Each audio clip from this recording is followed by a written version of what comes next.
आपने जो ऑप सिंदूर में जो साहस, शौर्य, मैं कहूँगा अदम्य साहस जो दिखाया, जिसके लिए आपको सेना मेडल गैलेंट्री से भी नवाजा गया।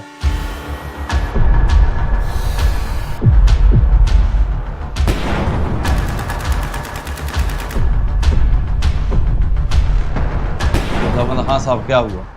मैं साहब आपने रेडी बोल दिया, किसके लिए साहब? बोला होने वाला है कुछ।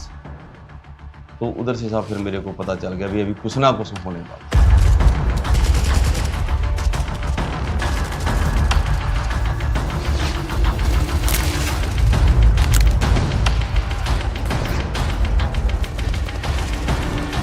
इस वाली लड़ाई में ये जो पाकिस्तानी थे, इनकी तरफ से कितना बॉम्बार्डमेंट हो रहा था या कितना फायर आ रहा था आपके ऊपर? उनका इतना फैर आ रहा था साहब, उनकी माटरें और उनकी आटी और स्मॉल आर्म्स सबका फैर खोल दिया।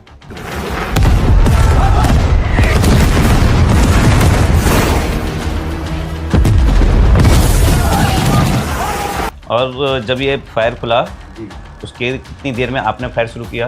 इसमें धर्म बोलो, परमात्मा बोलो, कुछ भी बोलो साहब, इतनी कृपा हुई कि जहाँ पे हमारे से उन्होंने खैर मांगा, जहाँ बोला वही बोल गए।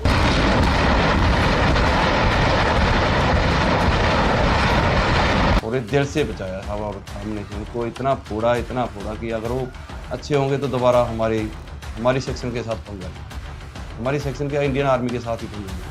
8 तारीख को दुश्मन का आर्टी फायर आता है जी, और उसके स्प्लिंटर्स आपके पीठ पर काफ़ी अच्छा खासा जख्म कर जाते हैं। जी।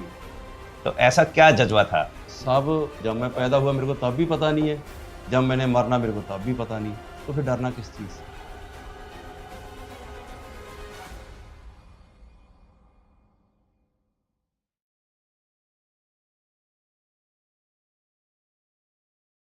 जय हिंद and welcome back to mocks and warriors. आज के गेस्ट भी बहुत स्पेशल हैं क्योंकि उनको ऑपरेशन सिंदूर के दौरान अपनी वीरता के लिए सेना मेडल से नवाजा गया है और वो हैं नायब सूबेदार सतनाम सिंह ऑफ 30 पंजाब। सतनाम साहब लाइन ऑफ कंट्रोल पे डिप्लॉयड थे और मोटर सेक्शन के कमांडर थे। उन्होंने काफ़ी टफ सिचुएशंस फेस की, नए पोजीशन को तैयार किए बिना किसी डिफेंसेस के वहाँ पे, और ऑपरेशन सिंदूर के दौरान उनकी मोटर प्लेटून ने दुश्मन को मुंह तोड़ जवाब दिया। खुद जख्मी हो गए लेकिन फिर भी 2 दिन तक इवैक्यूएट होने से मना कर दिया क्योंकि उनका कहना था कि लड़ना है तो अभी लड़ना है। और सबसे इंस्पायरिंग बात, इनकी आवाज़ में हिंदुस्तानी फौज की नब्ज महसूस होती है, वो स्पिरिट, वो जुनून और वो लीडरशिप। और उनसे पूरे पॉडकास्ट में एक लीडरशिप की अहम सीख मिलती है। उन्होंने किसी भी एक्शन में क्रेडिट खुद बिल्कुल नहीं लिया, हमेशा अपनी टीम, अपने बंदे, अपने साथ के लोग, उन्हीं को पूरा क्रेडिट देते रहे और इन सब के लिए ऐसा बताया कि उनका जोश पूरे पॉडकास्ट में दिखता है। इसके अलावा उन्होंने 3 राष्ट्रीय राइफल के टेन्योर्स एक्सपीरियंस किए हैं और काफ़ी ग्राउंड में सॉलिड एक्शन उन्होंने देखा है। तो yes, let's just get started with नायब सूबेदार सतनाम सिंह ऑफ 30 पंजाब।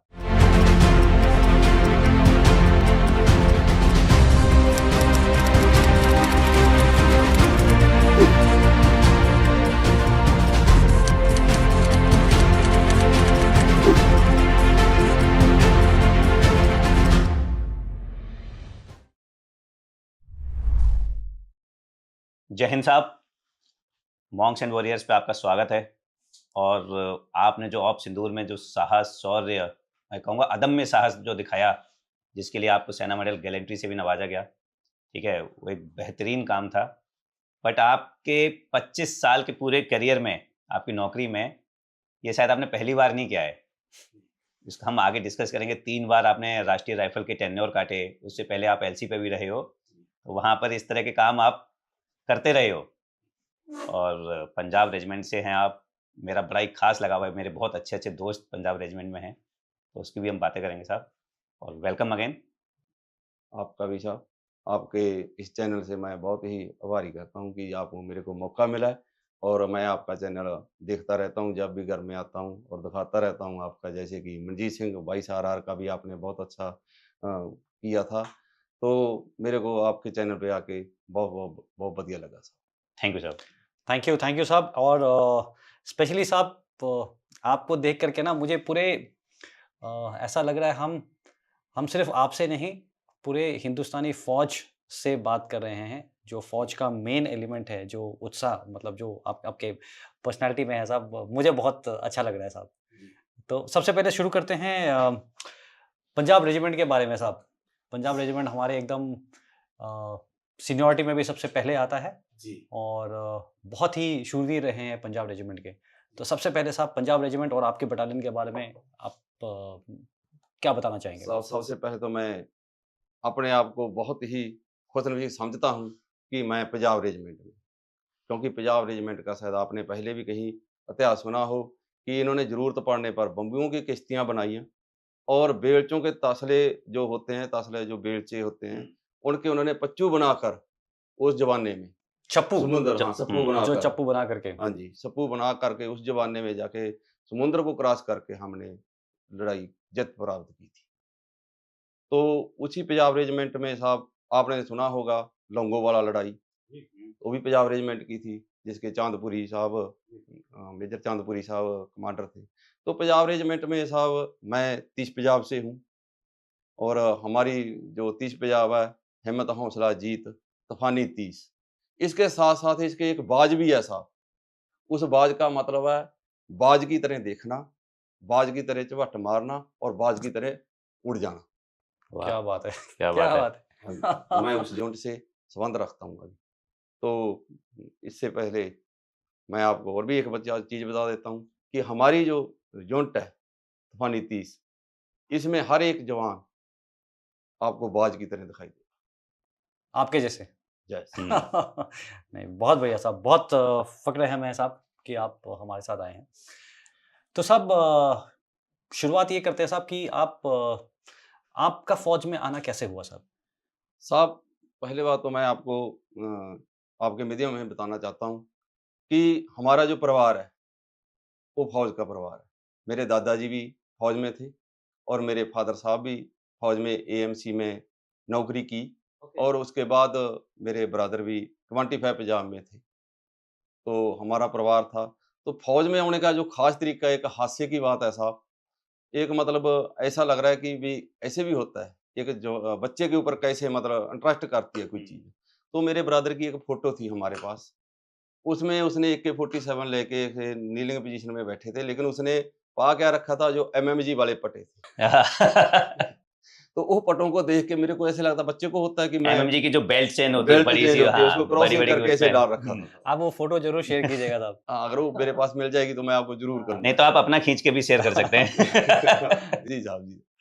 तो साहब उस फ़ोटो को मैं जब भी देखता था, तो मैं सोचता था कि ये AK मैंने उठानी है, इसमें इतनी गोली पड़ती है। मेरे को क्या था वैसे तो AK-47 हम बोल देते हैं, तो मैं बोलता था कि 147 की गोली इसमें पड़ती है। तो उस फ़ोटो ने मेरे को बहुत आकर्षित किया। उस फ़ोटो को देख के साहब मैंने भर्ती होया और मैंने भर्ती होने समय पे यही सोचता रहा कि मैं पंजाब रेजिमेंट में तो पंजाब रेजिमेंट में आया। बहुत बढ़िया। तो मैं साहब रहने वाला बरनाला डिस्ट्रिक्ट, तो मेरा नंगल गाँव है साहब, पिंड पंजाबी में पिंड बोल देते हैं, तो पिंड मेरा नंगल है साहब। तो गाँव में भी एक और दूसरा है साहब, अगर मेरे गाँव में भी आप जाओगे, तो बचपन की बातें सुनोगे, तो मैं पहले से थोड़ा लड़ाकू टाइप था। तो मेरी किस्मत थी कि मैं फ़ौज में आ गया, क्योंकि अच्छी फ़ौज अच्छी का बात काम ही रही। लड़ना है सही और जगह लड़ने का डिसिप्लिन मौका मिला। डिसिप्लिन से और ध्यान से लड़ाई करना फ़ौज का काम। बिल्कुल साहब। बिल्कुल। तो साहब अभी आते हैं ऑपरेशन सिंदूर के ऊपर, जी साहब। है ना? जिसमें जो आपने बहुत अच्छा काम किया, जी साहब। जिसकी वजह से आपको गैलेंट्री अवार्ड से भी नवाजा गया। जी। उस समय जब ऑपरेशन सिंदूर शुरू हुआ, जी। तब आपकी यूनिट कहाँ थी? आप कहाँ पर थे? किस तरह से शुरुआत हुई? पहले उसकी बात करते हैं। जी। साहब शुरुआत ऐसा था कि हमारी 1 महीना तकरीबन 10-12 दिन हुए थे हमारे को चार्ज लिए हुए पुरानी पलटन से, जो पहले उधर पलटन थी। तो साहब हमारी आपको पता कि मैं मर्डर प्लटून से संबंध रखता हूँ। हमारी 2 सेक्शनें होती है साहब। एक सेक्शन के कमांडर सूबेदार मान सिंह को चुना गया। एक सेक्शन का कमांडर साहब मेरे को चुना गया और एक सूबेदार आसमानी साहब था, उसको हमारा MFC के तौर पे दूसरी मतलब हेड वाली पोस्ट पे भेजा गया। मैं साथ साथ समझाता रहता हूँ क्योंकि कुछ लोग को ऑडियंस में शायद समझ में नहीं आए। जी आप मोटर प्लेटून में 2 सेक्शन, एक के आप हम्म, कमांडर थे और जी। ओवरऑल कमांडर जी सूबेदार मान साहब सुबेदार मान साहब थे। जी और MFC होता है मोटर फायर कंट्रोलर। कंट्रोलर जो सूबेदार अश्विनी साहब थे। जी, तो जो कोई देख करके आपको रिपोर्ट करता है, उसको आप कंट्रोल करके आप लोग को बताया जाता है, तो वो होते हैं। ओके, जी प्लीज़। तो साहब और 2 जीसीओ हमारे और होते हैं साहब। एक जीसीओ नायब सूबेदार चैन साहब था, जो एडमिन ड्यूटी के लिए सीओ साहब ने उसको डिटेल कर रखा था कहीं और साहब। और सूबेदार जगपाल साहब था, वो मेरी थोड़ी नज़दीक एक पोस्ट थी, वो उधर थे, वो भी एमएफसी का काम कर रहे थे। तो क्या हुआ साहब, अभी आपको पता है 1 महीने 10-12 दिन में हम अगर कहें तो कि पूरी चीज़ का हमारे को पता चल जाएगा, तो नहीं चलता पता साहब। लेकिन हमारे सीओ साहब और वो हमारे एक दोस्तों की तरह रहे। तो उन्होंने हमारी पार्टनर को इस तरीके से एडजस्ट किया था कि हर एक जो स्पोर्ट वेपन है, हर एक हर जगह वो मतलब एंगेज कर सके। तो जैसे ही हम गए तो हमारे सीओ साहब ने हमारी पूरी पार्टनर को मतलब अलग-अलग कंपनियाँ और बाँट हुई। तो उसमें मेरी बाँट हुई साहब नंबर 2 सेक्शन में। नंबर 1 सेक्शन में सूबेदार मान साहब थे, तो मैं नंबर 2 सेक्शन में था। तो उधर जाके देखा तो जो हमारी मार्टर पोज़ीशन थी, वो पीछे थी साहब। कितना पीछे? वो कम से कम 1500 मीटर पीछे होगी। ओके। तो हम भई मैं नाम तो नहीं लूँगा पोस्ट पे, तो उधर हम गए तो उधर देखा तो उधर एक जगह थी, जो कि मटराँ लग सकती थी। तो हमने सब उस एरिये में मटरों को डिप्लॉय कर दी। तो उधर तो दरख्त ऐसा थे। आपने क्यों किया? ऐसा साहब इसलिए किया कि अगर हम पीछे जाते, तो जो मटर का रेंज होता है, रेंज, वैसे रेंज कितना है? मटर का ऑडियंस सर 52 52 मीटर के हाँ जी, आसपास। 5200 मीटर का है। 5200 मीटर, तो जी, आप अगर 1500 मीटर पीछे से एंगेज करेंगे, तो उतना कम आपको रेंज आगे मिलेगा, आगे मिलेगा तो सर, इसीलिए आप आगे चले गए। आगे चलेंगे। तो हमारे उधर जो पोस्ट थी, उसके ऊपर दरख्त थी। तो ये हम उस टाइम पे ये ऑपरेशन सिंदूर का कोई वो नहीं था। ये पहले हम तैयारी कर रहे थे। अच्छा, हाँ, उस टाइम पे हमारे को कोई पता नहीं था कि ऑपरेशन सिंदूर होगा, जहाँ ये अपना कोई ऐसी कोई बात हो जाएगी। तो साहब क्या हुआ तो उसमें दरख्त थे। तो मैंने एक दिन ऐसे ही प्रैक्टिस कर रहा था तो मैंने सोचा भी यार ये दरख्त को हम इधर से हटा दें तो अच्छा। तो अभी आपको पता दरख्त काटना ठीक नहीं है। मैं साहब हुँ, साथ में ना थोड़ा और समझा भी देता हूँ। दरख्त होते हैं, तो आपका जो फ्लाइट पाथ है, जी, उसमें इंटरफेयर करता है, तो पेड़ इंटरफेयर होते तो आपका जो मोटर का राउंड है, क्योंकि राउंड जो सीधा नहीं जाता, ऊपर से होता हुआ जाता है, जी, तो यहीं पे ब्लास्ट हो जाएगा और खुद ही को नुकसान खुद की कर देगा। नुकसान हो जाएगा। तो जी, इसीलिए प्रॉब्लम होती है। प्रॉब्लम ओके, होगी। प्लीज़। तो मैंने साहब अभी आपको पता कि दरख्त ऐसे तो काट नहीं सकते, इसकी परमिशन लेनी पड़ती जी, है। जी, बिल्कुल। तो थे कंपनी कमांडर, तो मैंने ये बात उनको बताई साहब। उन्होंने मेरे को कम से कम 15-20 मिनट के अंदर-अंदर ही दोबारा रिप्लाई दे दी। बोला ठीक है, मैं अभी आपको इसकी परमिशन मिल गई है हमारे को, आप काट सकते हो। तो साहब हमने वो दरख्तों को उधर से हटाया और बिल्कुल अपने जितने भी मेरे को जो एरिया मिला था, जर्नल एरिया मिलता है हमारे को इतने से इतने, इतने डिग्री से इतने डिग्री तक।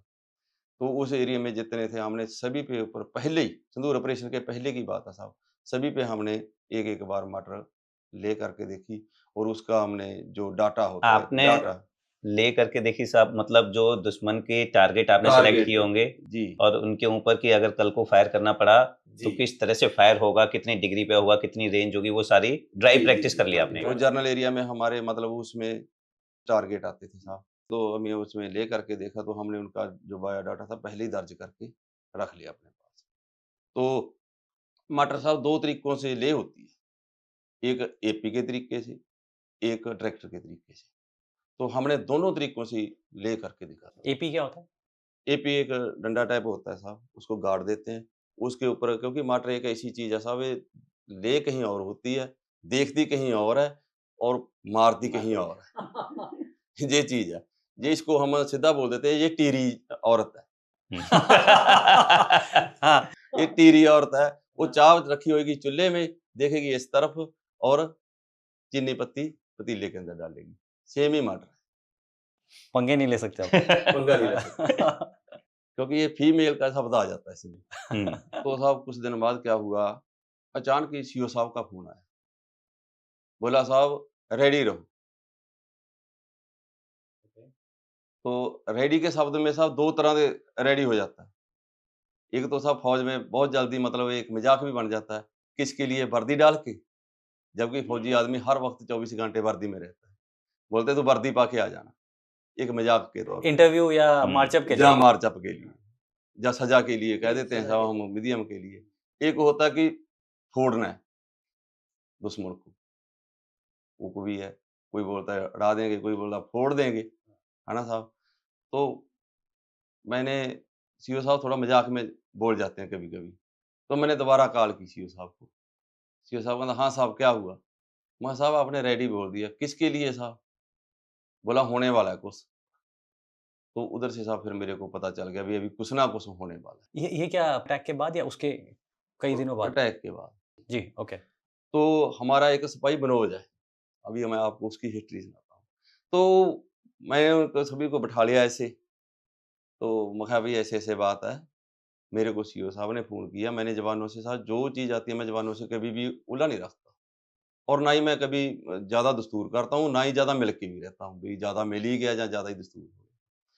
तो साहब एक मनोज ने लीडरशिप का तरीका होता है। जी, वो एक मतलब लीडरशिप की कोई ना कोई हर एक की कोई ना कोई अपनी-अपनी ख़ासियत होती है, जैसे कि पार्टनरों की भी अपनी-अपना जी, बिल्कुल। बिल्कुल। होता है ना, तो ये आपका तरीका था। ये मेरा तरीका था। तो मैंने जैसे ही बोला भी अभी रेडी हो जाओ, तो उनको बताया कि ऐसे-ऐसे बात है कि ऐसे-ऐसे हमारे को अपने माननीय कर्नल अनिल कुमार सामल ने भी मेरे को फ़ोन किया था, तो भी ऐसे-ऐसे बात है। तो मनोज बोलता है, बोला ऐसा करता हूँ मैं दाती लेके जाता हूँ, क्या लेके जाता हूँ? दात्री घास काटने वाली। हाँ। बोला लेके जाता हूँ, उन्हीं उनको तो मैं ऐसे ही लेके आ जाऊँगा। से जो सामने वाले थे, तो वो मगा सारे हँसने लगे ऐसे ही, हँसते-हँसते तब तक हमारे पास हमारा एक नीचे सूबेदार साहब रहते थे, वो आ गए, नीचे से पार्टी आ रही थी। तो मैं कहा साहब क्या हो गया? बोला यार थोड़ा अमरीशन इधर-उधर करना है। बोला अभी सीओ साहब का ऑर्डर आया है। तो मैं कहा हाँ यार मेरे को भी आया साहब, मैं कहा चलो आओ चाय पानी पीते हैं। तो उसने बताया कि सतनाम बिल्कुल रेडी रहना, बिल्कुल। सूबेदार रणजीत साहब थे, अभी वो पेंशन आउट हो गए हैं। तो उन्होंने बताया तो बिल्कुल रेडी रहना। तो हमारे जो पोस्ट कमांडर थे, तो लेफ्टिनेंट थे, शेख डोडी तो पोस्ट मतलब जो कंपनी पोस्ट थी आपकी? हाँ जी, हाँ, वो मतलब कंपनी कमांडर तो कर रहे थे और वो पोस्ट कमांडर थे। अच्छा, एक दूसरी पोस्ट होगी, दूसरी पोस्ट कंपनी होगी। हेडक्वार्टर से अलग हाँ, होगी। उसी पोस्ट के साथ आपकी मोटर प्लाटून थी? हाँ, उसी पोस्ट से थोड़ी हट के हमारी मटर पोजीशन मतलब जो पोस्ट पे हम रहते थे। तो उन्होंने कुदरती मैं गया नीचे तो मेरे को तो मैं कहा साहब ऐसे-ऐसे बात है, क्या बात होगी? बोला रेडी रहना साहब, कुछ ना कुछ होगा। तो फिर उस दिन से फिर हमने साहब अम्युनिशन जो भी था सारा कुछ है पहले ही रेडी था वैसे तो लेकिन हमने थोड़ा और उसको गहराई में ले लिया। तो तकरीबन 2 दिन निकले साहब, 2 दिन के बाद तकरीबन 7 तारीख को, देर रात को साहब तो फायर खुल गया। तो सर फायर खुलने की बात करेंगे उससे पहले ना बेहतर हम तब समझ पाएँगे जब आप थोड़ा-सा आपके पोस्ट जैसे कि दुश्मन कितना दूर था, जी, लाइन ऑफ कंट्रोल कैसे थे, आप लोग कैसे थे? इसके बारे में थोड़ा अगर आप दिखा देंगे तो साहब ऑडियंस को समझ में आ जाएगा, कनेक्ट कर पाएँगे। जी, जो साहब हमारे सबसे नज़दीक पोस्ट थी उनकी, जो पहले तो मैं आपको एलसी बता देता हूँ साहब, एलसी हमारे से तकरीबन 300 मीटर पे थी। जो उनकी पोस्ट थी 100 600 मीटर पे है, एक 650 मीटर पे है साहब, एक तकरीबन 1400 मीटर, जो कि हमारे नज़दीक वाले नज़दीकी टारगेट। और सामने नाले थे उसके। नहीं हमारा जो ये पोस्ट है सारे तकरीबन पद्धर एरिया है। हम हाइट पे हैं थोड़ा, वो दोनों तीनों बराबर ही है। उनमें एक पोस्ट थोड़ी ऊँची है, बाकी प्लेन एरिया की टाइप है। तो आपकी पोस्ट डोमिनेट कर रही थी इनको। जी, जी, आप हमारी जी। भी पोस्ट ऊपर थी और ये ये नीचे थे। जी साहब। तो फिर उसके बाद साहब जब जो पोस्टें थी उनकी, तो हमारी जो कंपनी एक कंपनी लगी हुई थी, उसमें एक हमारी फॉरवर्ड पोस्ट थी, उसका साहब कमांडर थे। तो वो हमारा पूरा अफ़ेयर देख रहे थे और हमारे ऊपर जो हमारे ये भी देख रहे थे हमारे सीईओ साहब और अर्जुनेंट साहब और आरटी के एक तो सभी ऑनलाइन सब कुछ देख रहे थे। तो 7 तारीख को रात को देर रात को फायर खुल गया साहब। उनका इतना फायर आ रहा था साहब, उनकी मोटरें और उनकी आरटी और स्मॉल आर्म्स सबका फायर खोल दिया। तो साहब जो हमारी पोस्ट है साहब, इस पे ना तो ओवरहेड थी और ना ही पिट थी साहब, ये प्लेन में लगे हुए थे। अच्छा, आपने मोटर पिट नहीं बनी थी तब नहीं तक? नहीं बनी साहब, मोटर मतलब जिसमें मोटर लगती है वो पिट नहीं थी उस टाइम। तो बहुत रिस्की है साहब, क्योंकि बिल्कुल ओपन था साहब। बिल्कुल ओपन में और आर्टी शेलिंग आना और जी। मोटर फायर आना, ये तो वाकई में बहुत तो समय ही ऐसा था साहब। और जब ये फायर खुला, जी।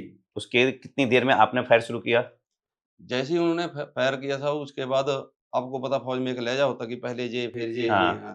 तो मेरा तीसरे नंबर पे नंबर था साहब फायर खोलने। ओके, तो मैंने 7 तारीख को देर रात को फायर खोला था। क्योंकि आपने जैसे बताया आपकी पोजीशन थी, जी। तो आपका फायर खुलते ही थोड़ी देर में तो इसलिए आपके ऊपर हमारे फायर को आने तीन लगा नंबर- होगा। तीसरा नंबर दिया था साहब, हम्म, क्योंकि हमारे जो मेजर आरटी के आए थे वो पहले आए थे हमारे पास।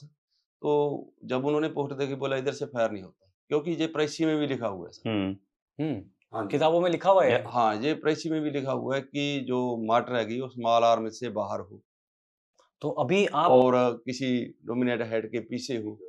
तो हम तो सरेआम थे। एक सेकेंड, आप लोगों ने शिफ्ट किया था आगे, और अभी आप स्मॉल आर्म्स मतलब डायरेक्ट फायरिंग डायरेक्ट फायर के बीच में थे सामने। उसके भी, और आर्टी शेलिंग तो कहीं वो भी है हो ही। सकता वो है। आनी आनी मोटर आरटी तो हमारे पास आएगी। तो ओवरहेड ही है नहीं थी। फिर आप लोग काम कैसे कर रहे थे? काम तो साहब दिल से होता है साहब। इंडियन आर्मी का इतिहास है साहब। आज तक जिसने भी लड़ाई जीती है वो अंदर बढ़ के तो जीती नहीं। अगर आप कारगिल का युद्ध देखो तो कारगिल में अगर बने सोनियल करके पोस्टें पलटें ऊपर को ना चढ़ती तो कारगिल युद्ध ही नहीं जीत सकती। बिल्कुल बैंकर में बढ़ के लड़ाई थोड़ी जीती जाएगी। बिल्कुल साहब। मरना पड़ेगा साहब। तो लड़ाई तो साहब ग्राउंड में आना पड़ेगा। तो हम तो इसी काम के लिए हैं। तो जब ये शेलिंग क्या मोटर फायर आता था या डायरेक्ट फायरिंग, तो आप लोग पोजीशन लेते थे, छुपते थे, या आप कंटिन्यू करते थे? नहीं साहब, हम जो हमारा हमारा जो मोटर है ना उसका बम हमारे को डाल के देखना पड़ता है ऊपर को, तो हमारी निगाह तो ऊपर ही रहती है। तो कोई भी आएगा तो हमारे को पता तो चलेगा। जब आता था कोई ऐसे लगता था कि हमारे को नीमा आ रहा है, तो हम उधर लेट जाते थे। लेटने से बचोगे तो नहीं, लेकिन हो सकता कि बच जाए। तो जैसे आरटी फायर अगर आता है जी। तो आपको पता लग जाता होगा। पता लग जाता है साहब। कैसे पता लगता है? साहब जो आरटी फायर है ना साहब, आरटी का बम है जो उसका जो पीछे पंखुड़ियाँ होती हैं वो भी ज़्यादा होती हैं और वो हवा को चीरता हुआ रहता है, उसकी आवाज़ अलग आएगी। जो मोटर का आएगा साहब उसकी आवाज़ आएगी जो जैसे सीटी नहीं मारती हवा में ऐसे करके, तो वो ऐसी आवाज़ आती है। उसकी आवाज़ का फ़र्क कैसा? तो आप वो ध्यान दे रहे थे और उसके हिसाब से अपना एक्शन ले रहे थे आप। एक्शन ले रहे थे। कोई आपके एक्शन में डिफरेंस है क्या, अगर मोटर का आएगा या और आरटी का शेलिंग आएगा, जी। तो ग्राउंड पे इफेक्ट कितना होता था, कैसा होता था? तो ग्राउंड में साहब जो आरटी का साहब, तो वो तो ग्राउंड में जैसे गिरेगा तो उसकी आवाज़ बहुत ज़्यादा आती है और तकरीबन 800 मीटर का एरिया हो उसका क्लीनिंग एरिया, तो हमारा 400 का होता है। मोटर का जी, आधा। आधा तकरीबन। तो उसमें कुछ नहीं छोड़ती है क्योंकि इसके स्प्लेंडर इतनी दूर जाते हैं। ये महसूस मैंने भी किया है, लेकिन हम तो बंकर के अंदर होते थे, जी। बट बंकर या- के बाहर ओपन में महसूस करना तो आई कैन इमेजिन। बिल्कुल। तो साहब अगर आप बंकर के अंदर भी जाएँगे साहब, बंकर के अंदर जाके हम लड़ाई कैसे जीतेंगे? अच्छा, बिल्कुल आप सही कह रहे हो साहब। एंड मोटर फायर तो आप कर ही नहीं सकते बंकर के कर ही अंदर। नहीं सकते साहब। आपको मोटर क्लियरेंस चाहिए तो चाहिए, हमारे को सामने इलाका खुला बड़े थे। चाहिए। तो हम तो कर ही रहते, तो हमारे सूबेदार मान साहब थे, उनके पास तो ओवरहेड थी, लेकिन वो फिर भी बाहर थे। क्यों? क्योंकि मोटर का तो फायर ही बाहर होके आएगा। बिल्कुल भी अगर छुप के चले गए साहब तो 2 बंदों को तो बाहर निकलना पड़ेगा, नंबर 1 और नंबर 2 को। हम्म। जो बम डालेगा वो और जो डाटा लगाएगा वो, 2 बंदों को तो बाहर ओपन में आना पड़ेगा। तो और आपकी इस वाली सेक्शन पे जहाँ आप थे, जी, कितनी नफरी थी? इसमें हवा हम पहले हम एक जिसको सीओआर थे, 2 जवान हमारे को कंपनी से मिल गए। मैं अगर आपके मीडियम में उनके नाम भी बता हाँ देता हूँ। बिल्कुल बिल्कुल सर। हाँ, तो पहले हमारा जिसको हम एक तरह का फोर ट्रैक्टर ही बोलते हैं साहब उसको, फोर्ड ट्रैक्टर। फोर ट्रैक्टर साहब। अच्छा, ट्रैक्टर आता है एक। हाँ, वो हवलदार सर्वजीत थे। अच्छा, हाँ, क्यों बोलते और- थे फोर्ड ट्रैक्टर? उसमें जान बहुत है साहब। अगर उसको 2 क्रेट भी उसके कंधों पे रख देंगे ना हम, 2 के 2 ही ले जाएंगे। बिल्कुल आप सही कह रहे हो साहब। जी। बड़े सारे जवान होते। मेरा एक था नरेंद्र, जी वो पूरे बेस प्लेट और उसको अपने बोलता है मैं ही ले चलूंगा। जी साहब, वो जुड़ी हुई मटर उठा लेता है साहब। और तेरी जी 14 केजी की बेस प्लेट होती है साहब, 14 पैंट 6 केजी की बैरल, 7 पैंट 5 केजी का त्राई पैट, उसके बाद 2.5 केजी की उसके साइड लगती है। 37.5 हाँ 38 तकरीबन 28 हो जाता है। तो ऐसे उसका बाला निकालने वाला बंदा है वो हवलदार सर्वजीत। उसके बाद सर लैस हवलदार गुरविंदर, वो कॉल ही नहीं करता साहब किसी पे। वो इतना खतरनाक है, अगर उसको कोई ऐसा लगे वो थापड़ा उठाने की ज़्यादा जल्दी मतलब ये नहीं करता, देरी नहीं करता। हिचकिचाता नहीं है। नहीं, उसके तुरंत बाद न्याय कर देता है वो। जी। तो उसका तो मतलब ये समझ लो कि अगर उसके सामने कोई आ गया, अगर वो थापड़ा मार दे, तो वो बंदा बेहोश कर देगा। तो मेरे पास बंदे ही ऐसे थे साहब। फिर उसके बाद साहब नायक आप जैसे लीडर थे। हाँ, मैं उनका लीडर था साहब। तो नायक विकास है साहब, उसको बातें उससे और उसका काम करने का तरीका, नाले तो मजाक कर ही जाऊगा साहब, नाले काम बिल्कुल सही कर दूंगा। फिर उसके बाद नायक महेश था साहब, जो बहुत ही अच्छा उसने ट्रेनिंग ले रखी है। तो उसके बाद साहब सिपाही मनोज था। अभी मनोज की बताता हूँ साहब, मनोज के पास एक पटका था।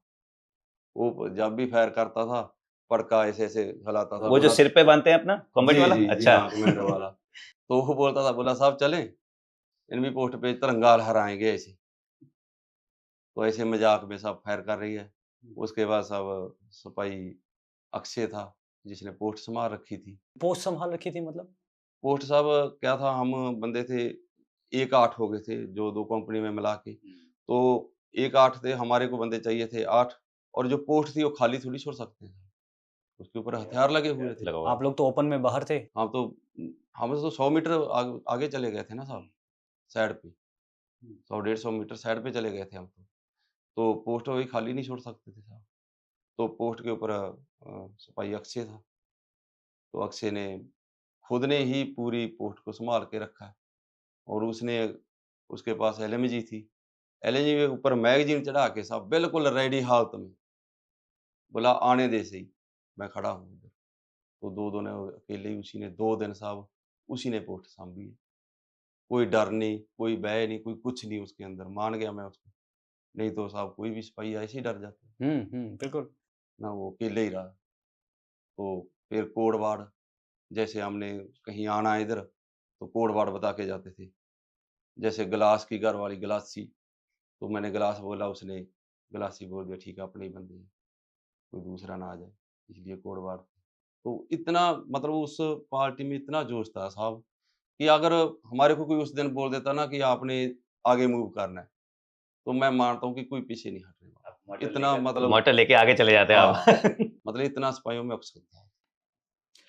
मैं साहब यहाँ पे ना एक चीज़ व्यूअर्स को भी बताना चाहता हूँ। साहब ये जो आप अपने लोगों के बारे में इतने प्यार से बता रहे हो, इतने जोश से बता रहे हो, ये आपकी लीडरशिप क्वालिटी और इनफैक्ट इंडियन आर्मी की लीडरशिप क्वालिटी को अलग लेवल पे दिखाती है।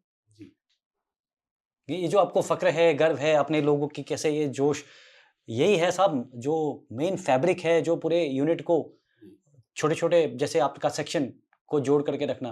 क्योंकि आप उसमें इनमें इतना गर्व रखते हैं, वो आपके लिए खुल करके काम करते हैं। तो ये बड़े-बड़े कॉर्पोरेट्स भी इसको नहीं समझ पाते हैं साहब, जो आप ये कर रहे हैं।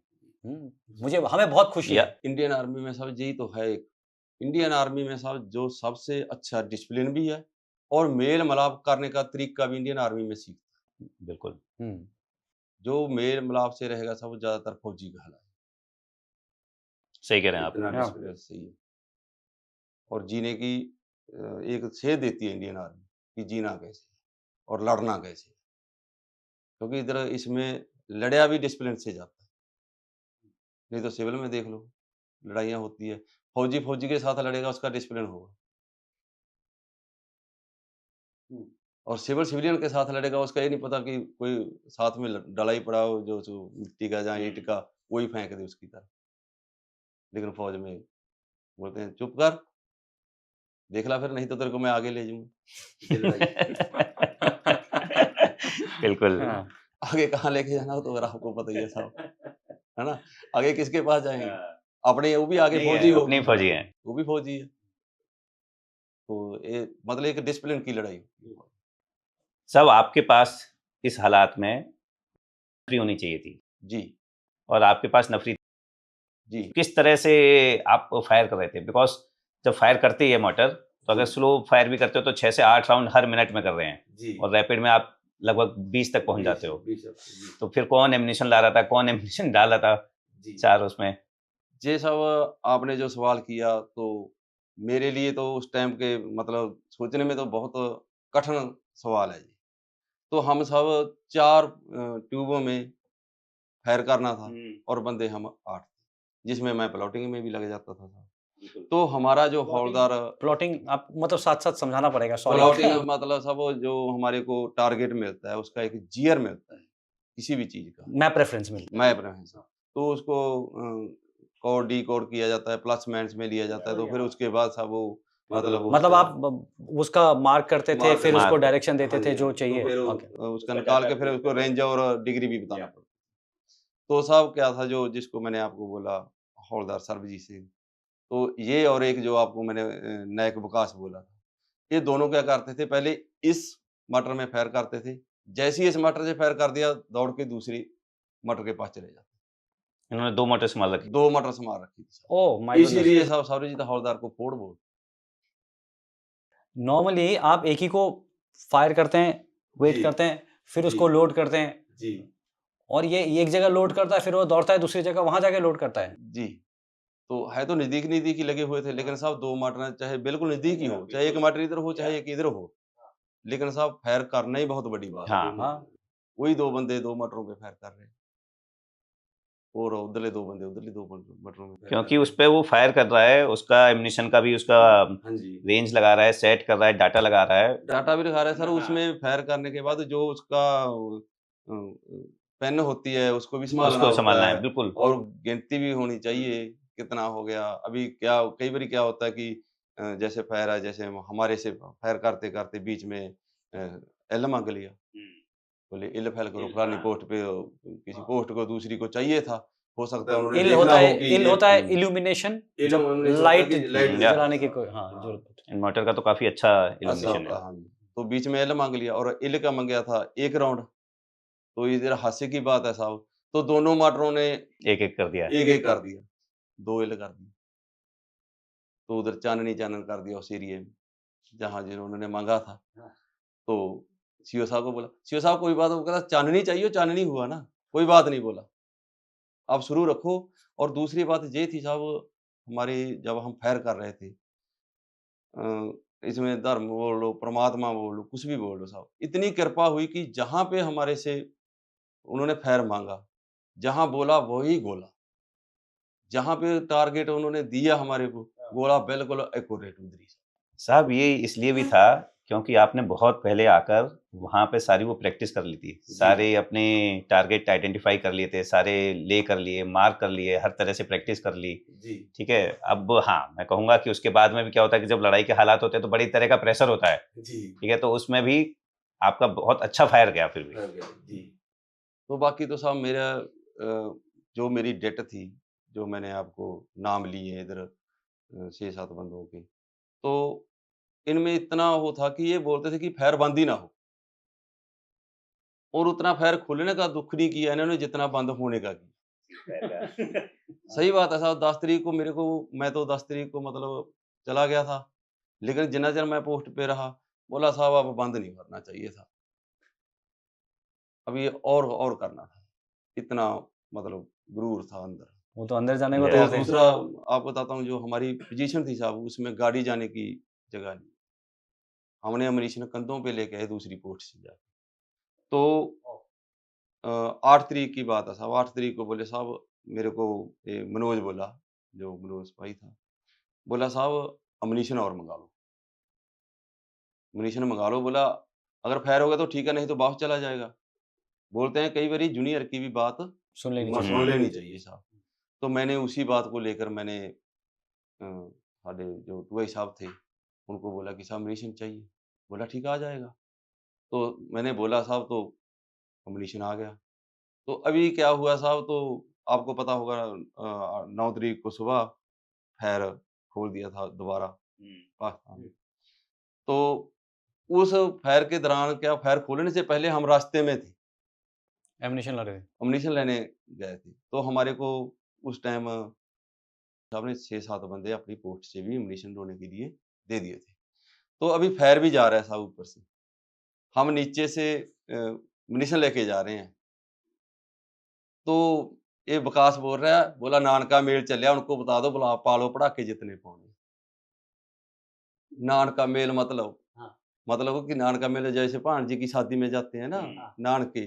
बोला उनको बोलो नानका मेल आ रहा है, आपका पालो जितने पटाके पाने। ऐसे मजाक में साहब फौज लड़ रही है। नहीं मतलब आर्टी शेलिंग हो रही है, फायरिंग हो रही है, आप मतलब कोई डर है ही नहीं साहब किसी को, कोई डर का ना ही नहीं है। डर किसको बोलते हैं? डर तो है ही नहीं। अब ये विकास तो खुद बोलता है साहब, बोलता मेरे को जमने का पता नहीं है, मेरे मरने का पता नहीं है, तो फिर डरना किससे? जब मैं पैदा हुआ मेरे को तब भी पता नहीं है, जब मैंने मरना मेरे को तब भी पता नहीं, तो फिर डरना किस चीज़ से? ये विकास का डायलॉग ऐसा। ऐसे बंदे थे मेरे पास। साहब 7 तारीख को फायर शुरू हुआ। आप लोगों का पूरा जो सेक्शन था एकदम पूरे हिम्मत से लगा हुआ था फायर करने के लिए। 8 तारीख को दुश्मन का आर्टी फायर आता है और उसके स्प्लिंटर्स आपके पीठ पर काफी अच्छा खासा जख्म कर जाते हैं। आपको बोला जाता है, डॉक्टर्स भी बोलते हैं, आपके सेक्शन वाले भी बोलते हैं कि साहब आप इवैक्यूएट हो जाओ, ठीक है, इसका इलाज कराओ, और आप मना कर देते हो। 10 तारीख तक आप लड़ाई लड़ते रहते हो जब तक सीज फायर नहीं हो जाता, और फिर डॉक्टर साहब जबरदस्ती आपको लेके जाते हैं। तो ऐसा क्या जज्बा था? साहब सबसे पहले तो जज्बा ये था कि उनके साथ मैं नौकरी कर रहा था शुरू से। जैसे ही हमारी पार्टनर खड़ी हुई थी सन 2016 से, तो गुरविंदर था तो मेरे साथ पहले 22 आरआर भी काट के आया था, तो मेरे साथ ही था तकरीबन, मेरे होंदे उधर पहुंचा था। तो प्लेटून थी, एक प्लेटून में सेक्शन थी हमारी। दूसरा, मैं नहीं चाहता था कि अभी मैं इतना अच्छा फायर कर रहा हूँ और मैं अपने साथियों को छोड़ के, अगर मैं सब चला जाता तो हो सकता है मेरे जो साथी थे उनका मोराल पे कोई असर पड़ जाए। सबसे बड़ी बात तो ये थी कि उनके मोराल पे असर पड़ जाएगा।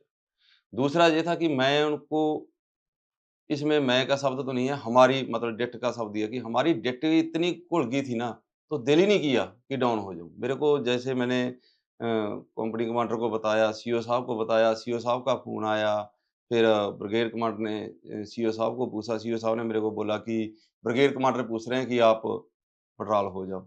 ब्रिगेड कमांडर को मैं कहा नहीं साहब, मैं नहीं पड़राल नहीं होऊँगा, तो मैं ठीक हूँ अभी।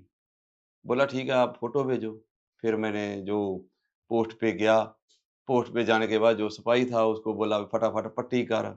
उसने भी पट्टू ने, बिल्कुल मैं आपको बताता हूँ साहब, जो हमारी फ़ौज में एक पट्टी मिलती है, पट्टी बोल देते हैं उसको, फील्ड पट्टी FFD, बोलते हैं, हाँ एफएफडी। तो उसमें बेटाडीन जो होती है, बिल्कुल भगो के उसके ऊपर और बेटाडीन डाल के उसने पट्टी की अच्छे तरीके से। उससे पहले आपने पट्टी भी नहीं कराई थी? नहीं साहब, उससे पहले मैंने, वो तो सीओ साहब ने बोल दिया कि ठीक है आप अपनी दोबारा फ़ोटो भेजो, तो मैंने फ़ोटो भेजने के लिए फिर पट्टी करवाई। तो पहले मैंने बेटाडीन ऐसे मल दी थी ऊपर, क्योंकि इतना टाइम ही नहीं था साहब कि पट्टी करें। तो बेटाडीन ने जो खून था वो रोक दिया था, नहीं हुआ। तो उसके बाद फिर उसने पट्टी की, जवान ने साहब, अक्षय ने, सिपाही अक्षय ने। तो पट्टी करने के बाद मैं फिर दोबारा फ़ोटो खींच के डाल के मैं दोबारा फिर पोजीशन पे आ गया। और दूसरी बात ये थी साहब, 3 दिन 4 दिन फायर चला, एक भी बंदा बिस्तरे पे जाके नहीं लेटा। 3-4 दिन? 3-4 दिन नींद आई ही नहीं साहब किसी को। ये एक मतलब उस टाइम जज़्बे की बात थी। तो जो मान लो फायर करते थे, रुकते थे, तो पोस्ट पे रहते थे उधर ही, मटर पोजीशन पे। एक भी बंदे ने, किसी ने ये नहीं कहा। तो मेरी जो बात थी पीछे, तो साहब जैसे 9 तारीख को हमने फायर किया, 10 को सीज़ फायर का ऑर्डर आ गया। 10 तारीख को साहब जब मेरे को थोड़ा-सा दर्द हुआ, तो मैं कंपनी कमांडर को बोला कि साहब थोड़ा दर्द हो रहा है, तो मैं गोली लेके अभी थोड़ी रेस्ट करूँगा। तो मैंने तो फ़ोन इसलिए किया था कि साहब मेरे को फ़ोन ना करें। होता है ना साहब कि फ़ोन आएगा तो नींद खुल जाएगी। मैंने तो इसलिए बताया था कि साहब थोड़ा मेरे टूआ ही साहब को उधर पोस्ट पे फ़ोन कर ले, मेरे को फ़ोन ना करें। मैं तो इसलिए किया था। तो मेरे कंपनी कमांडर साहब ने डॉक्टर भेज दिया। भेज दिया COQRT साथ में, तो मेरा एक रिलीवर साथ में, तो वो मास्टर के थे, तो क्वार्टर मास्टर की ड्यूटी कर रहे थे, उनको मेरा रिलीवर भेज दिया। तो डॉक्टर साहब आए, तो डॉक्टर साहब ने देखा तो थे साथ में, तो उन्होंने बोला कि आप साथ में चलो। तो मेरा दिल नहीं कर रहा था सर साथ जाने के लिए। तो मैं कहा नहीं साहब आप इधर ही पट्टी कर दो, थोड़ा-सा तो जख्म है। बोला साहब आपको मौत से डर नहीं लगता? मैं साहब ये थोड़ा-सा ज़ख्म नहीं होता है क्योंकि पीठ से आपका और यहीं पे आपका अच्छा खासा जख्म है। हार्ट है। हार्ट है। अगर पीछे से अंदर चला आ जाए, जाता तो बॉडी तो इतना ही है। हाँ, अगर थोड़ा-सा और चला जाता तो वो आज आपके सामने हो सकता ना बैठा हो। तो ये तो एक दुनिया की रीत है साहब, जो आया उसने जाना ही है ना? तो मौत से डर के तो फिर ज़िंदगी निकलेगी नहीं। कोई भी हो, चाहे आप हो, चाहे हम हो। बिल्कुल। अगर हम सड़क पे भी मोटरसाइकिल भी लेके जाना है, तो भी दिलेरी से लेके जाना पड़ेगा क्योंकि गाड़ी तो आगे से भी आ रही है। तो अपना दिमाग है, भई हमने कैसे ज़िंदगी काटनी है। अगर मौत से डरते चलेंगे तो नहीं सक्सेस होंगे। तो मैंने कहा कि साहब मैंने नहीं जाना। बोला नहीं आपको जाना पड़ेगा, ज़ख्म बहुत ज़्यादा। तो जैसे ही मैं साहब मेंढर में हॉस्पिटल में पहुँचा, उन्होंने देखा तो साहब उन्होंने तुरंत कागज़ बनाए फटाफट, उन्होंने अपने पास रखे ही नहीं। उन्होंने मेरे को जीएच के लिए, रजौरी के लिए भेज दिया। तो मैं लेटा-लेटा, मेरे को बोले लेट के जाना। अभी साहब जो एम्बुलेंस थी वो 2.5 टन गाड़ी में थी, तो मेरे से लेटा नहीं जा रहा। मैं उठ के बैठ गया। इन्हें बोला ना, ना, ना, ना, ना, तू लेटा रहे। मैं कहा रहने दे यार आपकी हाँ, मेरे को कि मैं 2 बैठ दिन तो फायर भी कर तो मैं रहा बैठ के गया। था। तो मैं बैठ के गया साहब। हाँ, तो आगे गया तो आगे आनंद साहब थे जो सर्जिकल के डॉक्टर थे, तो शायद लेफ्टिनेंट कर्नल थे। तो उन्होंने मेरी पार्टी भी किया, मैं आपको बाद में दिखाऊँगा। ते वो तो बोले उन्होंने अब मेरा किया ये, बोले एक अंदर ही रहेगा। मैं कहा रहने दो साहब अपने आप निकल जाएगा। बोला कब? मैं कहा वो मरने के बाद चुगते हैं ना फूल, मैं कहा उसमें चुग देंगे अपने आप तो निकलेगा ही ना साहब। तब तो निकलेगा साला, अब नहीं निकलेगा। कब तक रहेगा ये? निशानी साथ में लेके घूमता रहूँगा। तो डॉक्टर साहब ने बोला उसके बाद साहब जब ऑपरेशन कर दिया, तो उधर एक ज्योतिष मैडम थी जो स्टार लगा के रखती है ना इमेज में। तो बोली साहब मैंने आपको दर्द का टीका लगाना। मैं साहब मैंने नहीं लगाना। कहती कि मैं दर्द हो ही नहीं रहा। मैंने साहब पूछ भी लेना, मैंने दर्द का टीका नहीं लगवाया। तो दिल ही नहीं कर रहा था साहब पोस्ट से आने से। बाद में भी 10 तारीख को भी आने में दिल नहीं कर रहा था पोस्ट से आने। बहुत बढ़िया था। अब भी छुट्टी काट के जब मैं इधर से गया एमएच से, तो दोबारा मैंने उसी पोस्ट पे बोला साहब मैंने उसी उधर ही जाना। बोले ठीक है जाओ। क्या बात है साहब। बहुत बढ़िया था। साहब जब आप थे, एक बार दोबारा वहाँ आते हैं और जी। आपने कितना डैमेज दुश्मन के अंदर, मतलब ऐसे ही अंदेशा, बिकॉज़ जाकर के तो शायद हमने चेक नहीं किया होगा। साहब जो दुश्मन की पोस्टें थी जिसको मैं ज़्यादातर टारगेट कर रहा था, तो 4 पोस्टें थी। उनमें से 2 पोस्ट मेरे से दूर थी, 2 थोड़ा नज़दीक थी। जो हमारी दाहिने-बाएँ वाली जो पोस्टें थी उनको एंगेज कर रही थी। वो 2 पोस्ट का तो साहब अगर मैं आपको आज भी अगर देखा जाए, तो अभी भी उस लेवल पे नहीं बना पाए, जिस लेवल पे वो पहले थी। इतना उनका फायर नुकसान अलार्म है। किया। तो 2 पोस्ट तो समझ लीजिए, समझ लो कि बर्बाद है। 70% मान लो चलो बर्बाद है, अगर 100 नहीं मानना। तो अभी भी वो उसमें डेली कुछ ना कुछ करते रहते हैं, पर वो चीज़ बनी नहीं उनसे दोबारा। इतना उनको डैमेज किया हमने। और साहब हमने भागते हुए देखे, पोस्ट छोड़ के भागते हुए। जब फौजी है तो फौजी का काम भागना नहीं है साहब।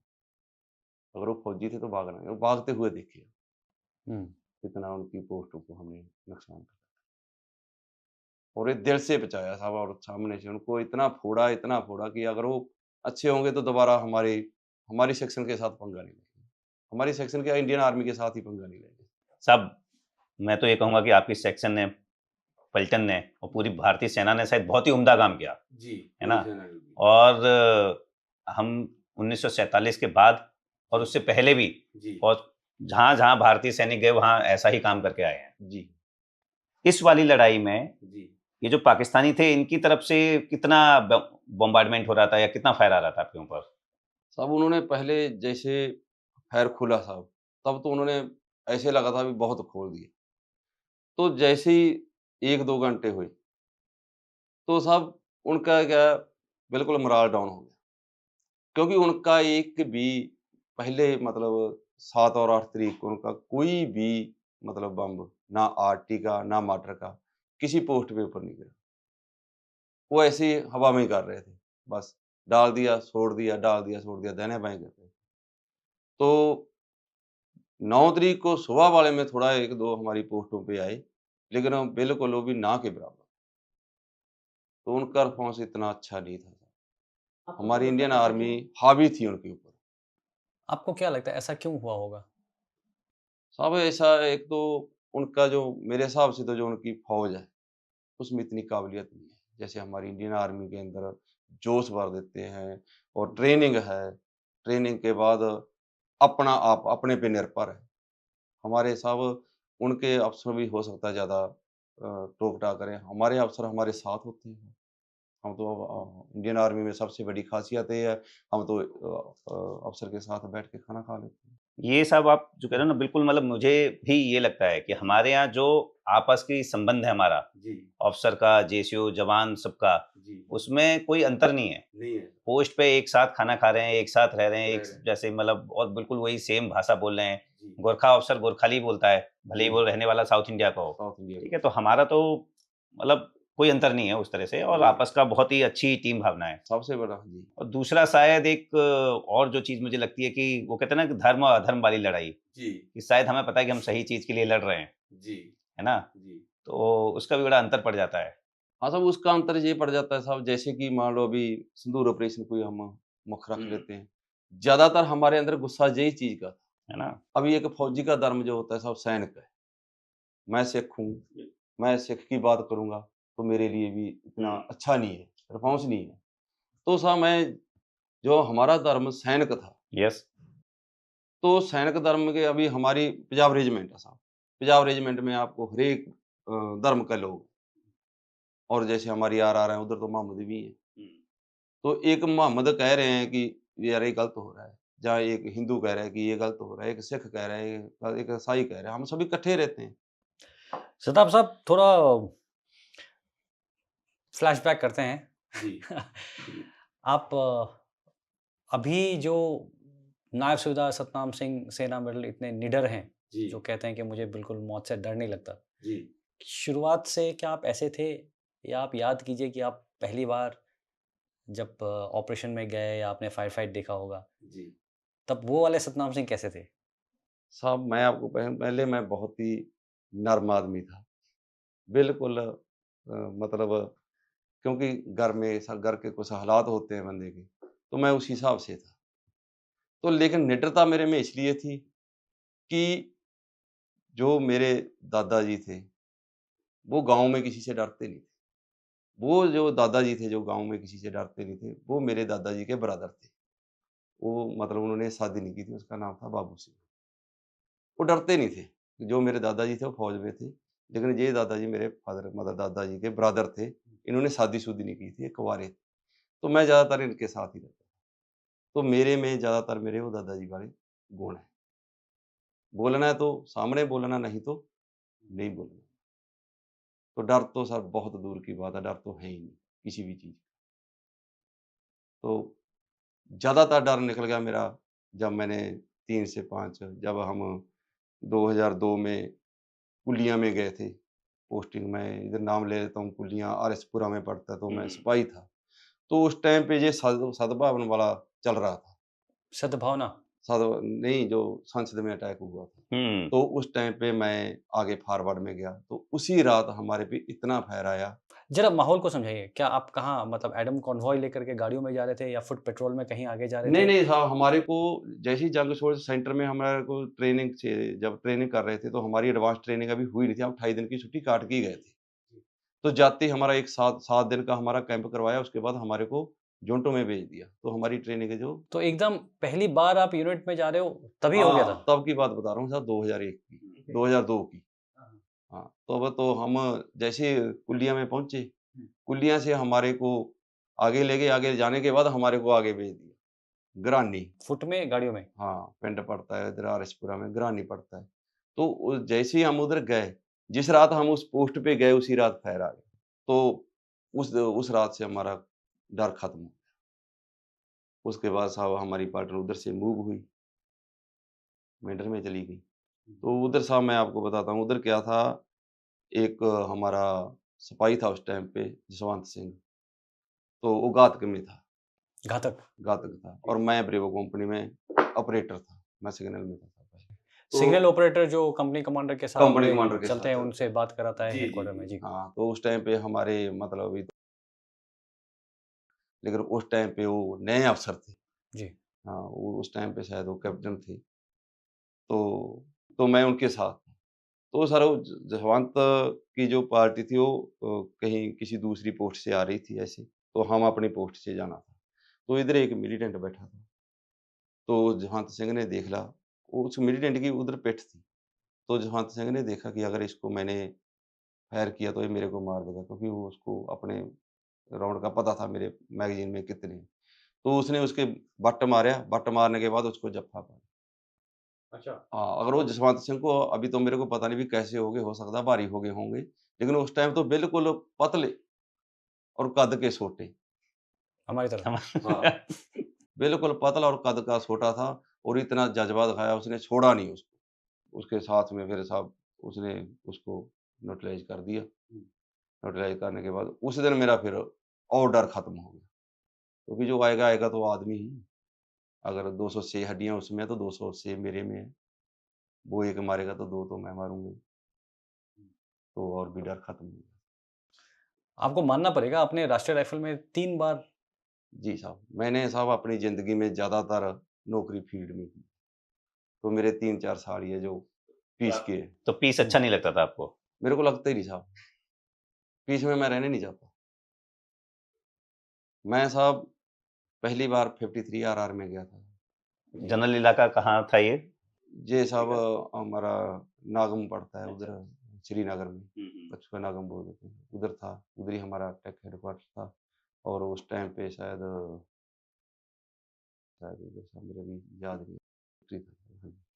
तो उस टाइम पे क्या हुआ साहब, जैसे ही मैं ट्रेनिंग होती है, आपको पता है, जब भी नई जगह पे जाता है ट्रेनिंग करता है, ट्रेनिंग करके पहुंचा तो हमारा पहला ऑपरेशन हुआ सर गुंडचकपुर। तो नाम ले रहा हूँ, तो गुंडचकपुरा एक गाँव है साहब उधर। उधर पैरा आई थी हमारे साथ, लेकिन पैरा के मेजर साहब थे, मैं उनका नाम तो अभी नहीं है याद, ये थे, उनके बाजू को शूट कर दिया था गोली। गोली लग गई थी? गोली लग गई थी बाजू में।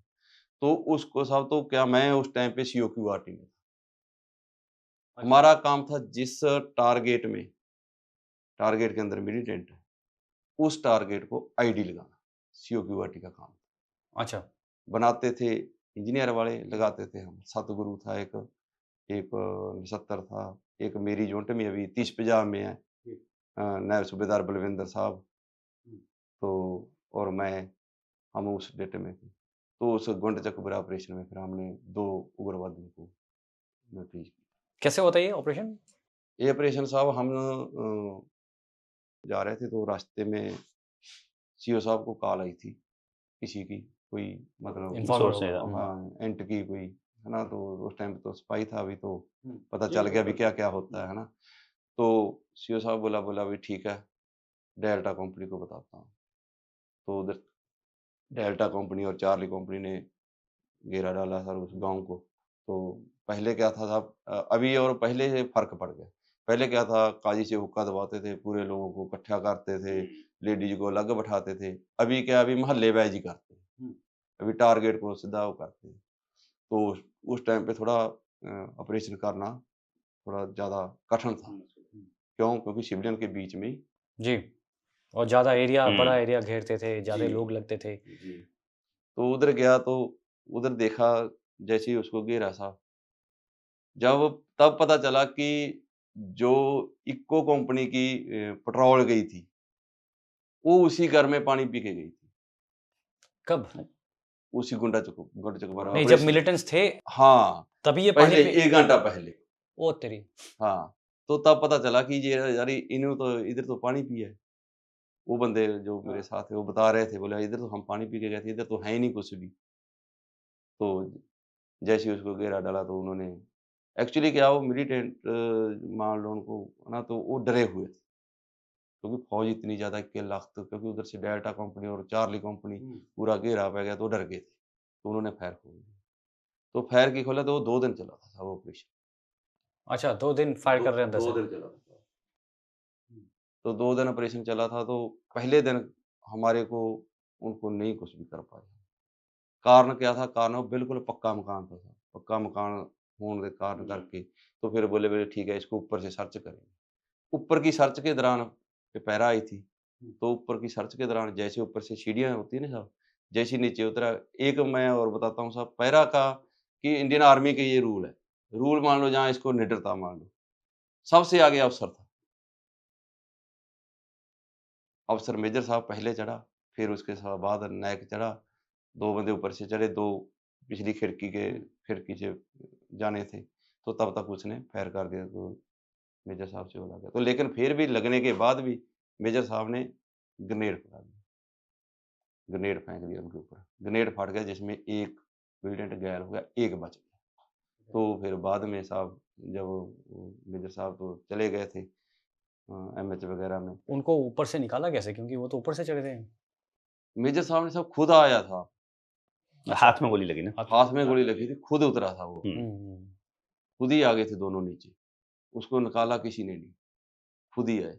तो उसके बाद साहब फिर हमने उस मकान को एक 75 से और जो फिर हमने आईडी लगाई, फिर उस फिर बाकी लोग वहाँ से घुस कर के। हाँ, तो फिर बाकी तो सब 2 मिलिटेंट मिले आप दो उसमें। 2 मिनट बहुत बढ़िया। साहब इसके अलावा और कोई अच्छा ऑपरेशन उस दौरान? हाँ साहब, एक ऑपरेशन और था, जो बिल्कुल आँखों देखा और सामने का था पचमेंद्रपुरा में साहब। वो हमारे लिए एक कहानी भी है साहब, और हमारे लिए एक गर्व भी है, क्योंकि जो उसमें हमने मिलिटेंट को मारा था, वो 17 साल पुराना मिलिटेंट था जिसका नाम था बशीर लंगड़ा। 17 इयर्स से जी। ऑपरेट करा था वहाँ। हाँ, पिछले से आ रहा था। ये क्या पाकिस्तानी था? नहीं, हमारा लोकल था साहब, लेकिन 17 साल पुराना हो गए था उसे काफी। बने हुए। 17 साल। जी। उस टाइम पे बोल रहे थे, लेकिन अभी एग्ज़ैक्ट तो नहीं बता सकता, लेकिन हो सकता है हमारे को बोलें, है ना? तो हम क्या था साहब, हम वेक्टर फ़ोर्स को जा रहे थे। सीओ साहब को काम था वेक्टर फ़ोर्स में, हमारी एक युवा टी थी और मैं एलएमजी पायलट खड़ता था। मैं एलएमजी के ऊपर होता था। तो सीओ साहब ने फ़ोन पे बात की, तो रोका हमारे को रोड पे, हाईवे रोड पे।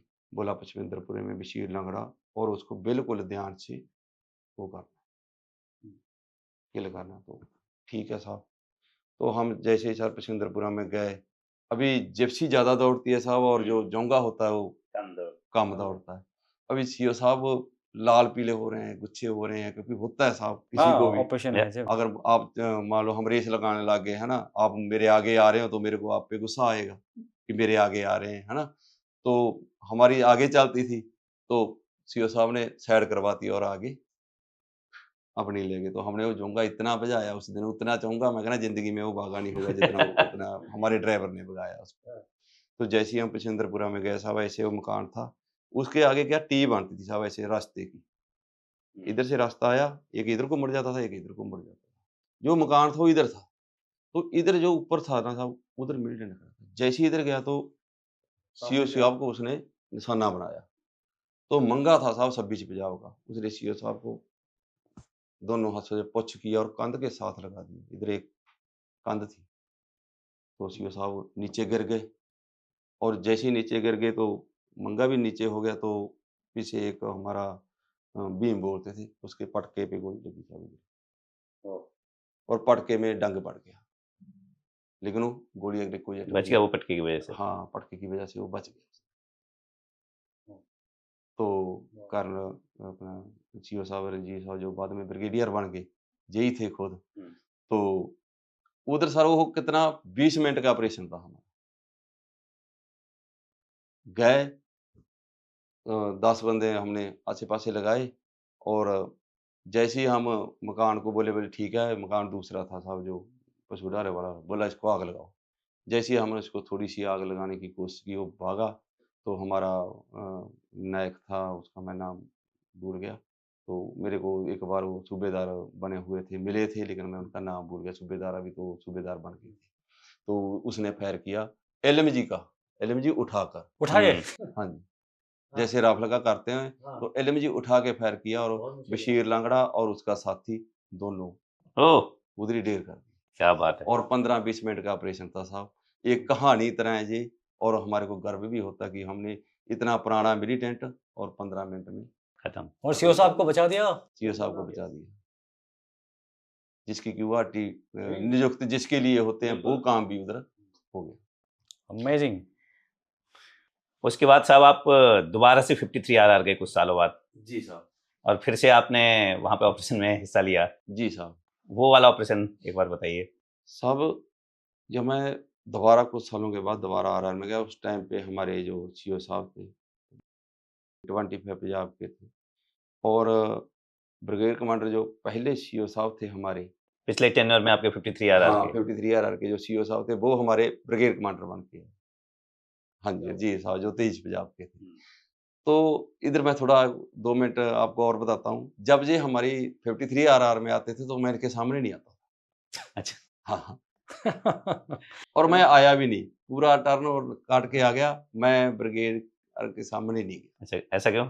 ऐसा साहब इसलिए नहीं गया मैं, क्योंकि अगर वो मेरे को देख लेते तो मेरे को सेक्टर क्यूआरटी में ले जाते। अच्छा। और फिर आप ऑपरेशन नहीं कर पाते। फिर मैं ऑपरेशन नहीं कर पाता। सेक्टर की वाटी मतलब सेक्टर कमांडर के जो कमांडर की जो क्यूआरटी चलती है साहब, हाँ, तो मैं इसलिए उनके सामने नहीं आता, क्योंकि मेरे को तो अच्छे तरीके से जानते थे। और जो नायब सूबेदार बलविंदर साहब है, ये भी मेरे साथ दोबारा आ रहा है, इसने भी दोबारा काटी है। हाँ, तो ये भी नहीं जाते थे। तो उस टाइम पे क्या हुआ साहब, एच गुजा में हमारे को खबर मिली। उस दिन क्या था साहब, उस दिन क्या हमारा टेक में एक प्रोग्राम था। हमारा जो कंपनी कमांडर था उधर गया हुआ था। तो हमारा सूबेदार, आप क्या थे?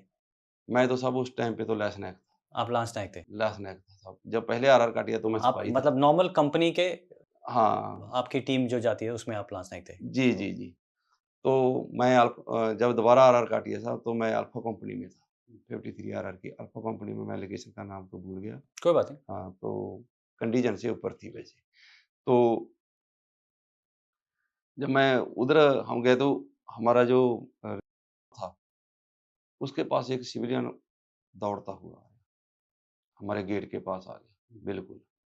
तो उसने बोला कि साहब ऐसे-ऐसे करके एच गुजा में फलाना गाँव है, ये ऐसे-ऐसे।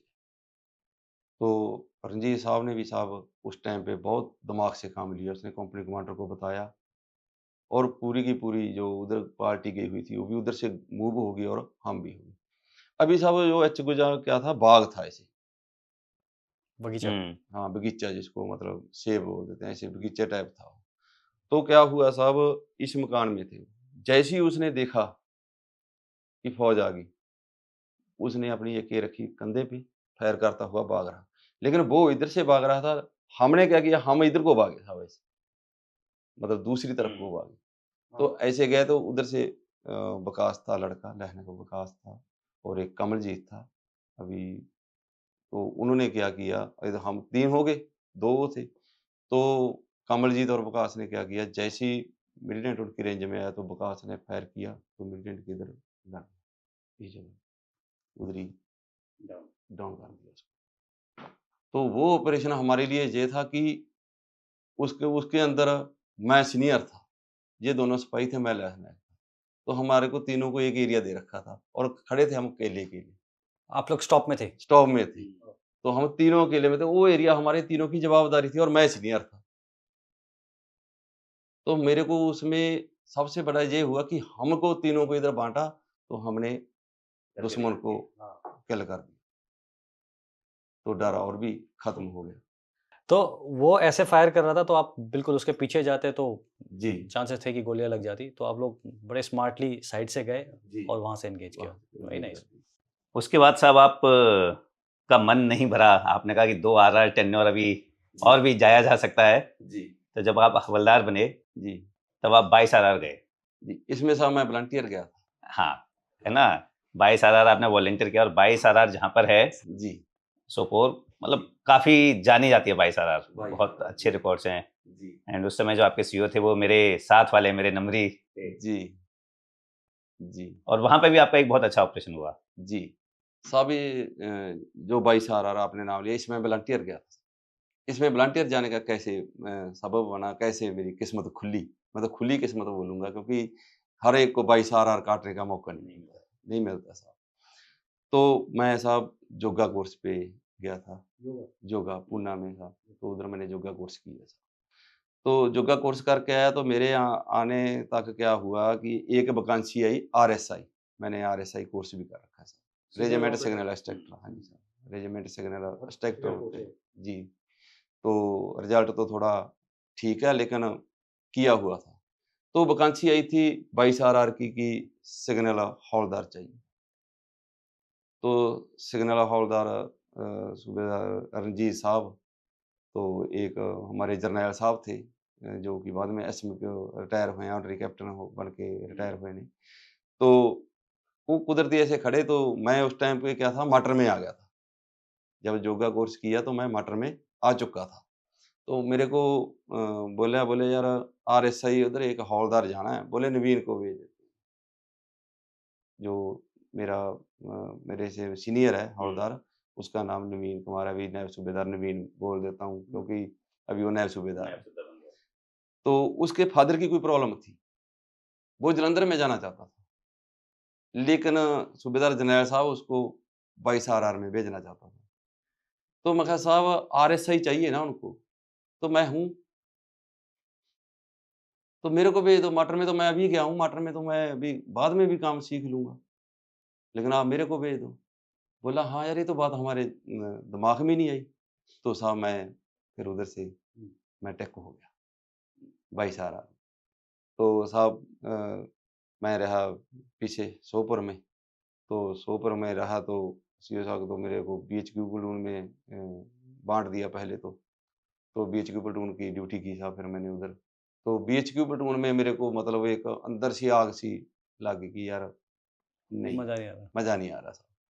तो जैसे ही पोस्टिंग आ गई, और हमारे जो सीईओ थे वो 9 पंजाब के साहब। वहाँ शौर्य चक्र। हाँ। हाँ। तो साहब की एक बात बताता हूँ, जिस पे ऊपर हावी होना है साहब, तो तरीके से होना, तो बंदा दोबारा मतलब उसको छोड़ते नहीं थे। तो जिस पे नहीं होना, तो बिल्कुल प्यार से, मतलब हर एक चीज़ को मैनेजमेंट करना। तो ऐसी में एक सिलो जगह से आया। सिलो जगह में क्या हुआ, हमारे को खबर मिली, तो उधर हमारा जब ऑपरेशन हुआ, तो जैसे ही क्या हुआ कि एक मकान को हमने डिस्चार्ज कर दिया था, तो उसका जब मलबा हम उठाने लगे ना साहब। नहीं, शुरू से बताइए। ऑपरेशन यहाँ पे आपको खबर थी, आपने उसको हाँ। डिस्ट्रॉय कर दिया था, जी। मलबा उठा रहे थे, सर्च कर रहे थे। जी। ओके। तो उस टाइम पे क्या हुआ, एक हाथ में छोटा-सा मकान था, उसको किसी ने सर्च नहीं किया, उसकी वाल किसी ने ध्यान ही नहीं दिया। तो उसमें एक मिलिटेंट, उसने प्रेशर से फायर कर दिया, जैसे मतलब जब ओह! हमने हाँ, बर्स्ट। बस। तो उसमें हमारे 3-4 सिक्योरिटी के जवान थे जिन पे गोली लगी, लेकिन बचत रह गई, लेकिन जख्मी हो गए थे। तो जैसे ही फिर वो क्योंकि फ़ौज ने पोज़ीशन ले ली अपनी, तो फिर उसने भागने की कोशिश की। तो फिर उसको भागते जैसे ही वो मकान से बाहर निकला, उसको उधर ही ठोका। तो उस मकान में फिर हमने 2 मिलिटेंट को अच्छा 2 थे। जी, 2 मिलिटेंट को और किल किया। तो उस ऑपरेशन में शायद हम हाँ, 3 मिलिटेंट मारे थे। एक मलबे से निकाल लिया था और 2 को। क्या बात है। तो साहब मतलब जो मेरी ज़िंदगी है साहब, मेरी ज़्यादातर मैं उधर ही जे-एंड-के में डिप्लॉय रहा। साहब मैं कहूँगा कि आप बड़े किस्मत वाले हो कि आप सेंटर से आए और आते ही आपने एक्शन देख लिया। जी। उसके बाद 3-3 आरआर टेन्योर काटे और हर टेन्योर में आपने एक्शन किया। और उसके बाद सबसे बड़ी किस्मत है कि आपके सामने ऑप सिंदूर भी हुआ, जिसमें आपने हिस्सा लिया। जी। है ना? हम लोग वेट करते रहे कि ऐसी कोई चीज़ हो। तो बहुत ही अच्छा आपका पूरा जर्नी फौज की जितनी रही है। बाकी साहब मेरा ये है कि मैं तो ऐसा है ही था। तो मेरी जिस पार्टनर में मेरे को अभी बाँट रखा है साहब, वो मेरे से भी आगे है। हुँ। पार्टनर पूरी डरती नहीं है किसी से। क्योंकि हमारी पार्टनर का इतिहास है साहब अभी स्टेज से पहले उधर से भी हम आर्मी ऑफ चीफ का कॉम्पिटिशन कार्ड लेके आए। क्या बात है, तो यूनिट सेट से इसीलिए- लिया आपने? चीफ ऑफ आर्मी स्टाफ का यूनिट सेटिशन। यूनिट सेट जी जी वाह। हाँ, इधर में जब हमारी चाइना के साथ हुई थी तो हमारी पार्टनर का बहुत ज़्यादा रोल था उसमें। तो इसलिए तो साहब इसका नाम ही शुरू से ही जैसे ही कोई बोलते हैं ना कि परमात्मा की तरफ से कोई चीज़ रखी जाती है, तो इसीलिए रखा गया नाम हिम्मत हौसला जीत, तूफानी तीस, फिर बाज की फ़ोटो, ये परमात्मा ने दी है साहब, बंदा तो सोच ही सकता है। हम तो बोल सकते हैं साहब, जी। कारण कराने वाले तो ऊपर वाले हैं, परमात्मा है। बहुत बढ़िया साहब। मैं आपके मीडियम से साहब एक थोड़ा-सा युवा पीढ़ी को बताना चाहता हूँ। युवा पीढ़ी फ़िल्माँ देख के बहुत हीरो बनती है साहब। मैं युवा पीढ़ी को यही कहता हूँ कि अगर आप सचमुच हीरो बनना चाहते हो, तो रिक्वेस्ट है कि आप इंडियन आर्मी को जॉब लो। इंडियन आर्मी में आओ। इधर हीरो अपने आप में हीरो है। बिल्कुल, और आप हीरो के बीच में जो रहोगे। फ़िल्मों वाला वो नकली हीरो है। उसको हम हीरो बोलते हैं, वो हीरो नहीं है। हीरो इंडियन आर्मी का हर एक जवान है, चाहे वो अफ़सर है, चाहे वो OR है। तो मेरा युवा पीढ़ी से यही रिक्वेस्ट भी है, संदेश भी है, अपील भी है कि इंडियन आर्मी को चूज़ करो और हमारा देश हमारे को हमारे बुजुर्ग बता के गए, हिंद वासियों रखना याद सानू, किते दिलां तो ना भुला जाना, खातर वतन दी लगे हाँ चढ़न फांसी, सानू देख के ना घबरा जाना, हुंदे पास थोड़े ते फेल बहुते, डिग डिग डिगरियां पा जाना, खातर वतन दी लगे हाँ चढ़न फांसी, जिस रास्ते चले हाँ उस रास्ते तुसी भी आ जाना, चमकना चंद वांगू कहीं बदलां हेठ ना, तो चमकना बहुत बढ़िया साहब। चंद वांगू है साहब, तो इंडियन आर्मी में है। वाह बहुत वाह बढ़िया। साहब, थैंक यू सो मच। हमें एक्चुअली बहुत अच्छा लगा आपके साथ इंटरेक्ट करके साहब। एंड सबसे ज़्यादा इंटरेस्टिंग और अच्छी बात जो हमने देखी साहब, वो मैं सबको बताना चाहता हूँ कि ये है एक एटीट्यूड जी कि आपने जिनके साथ काम किया है सारा श्रेय उनको दिया है, जो आपके साथ हैं वो टीम, जी उनको आपने सामने लाया है, जी आपने अपने सीनियर्स को रिस्पेक्ट दी है। जी मतलब ये है साहब हमारी इंडियन आर्मी, और रियली प्राउड कि आप जैसे जवान आज भी शरत पे है। जी थैंक यू सो मच साहब। बिल्कुल साहब, और जैसे साहब ने बताया साहब, आपके अंदर जो जज्बा है ना साहब, जी वो बिल्कुल वही जज्बा है जो भारतीय सेना का है।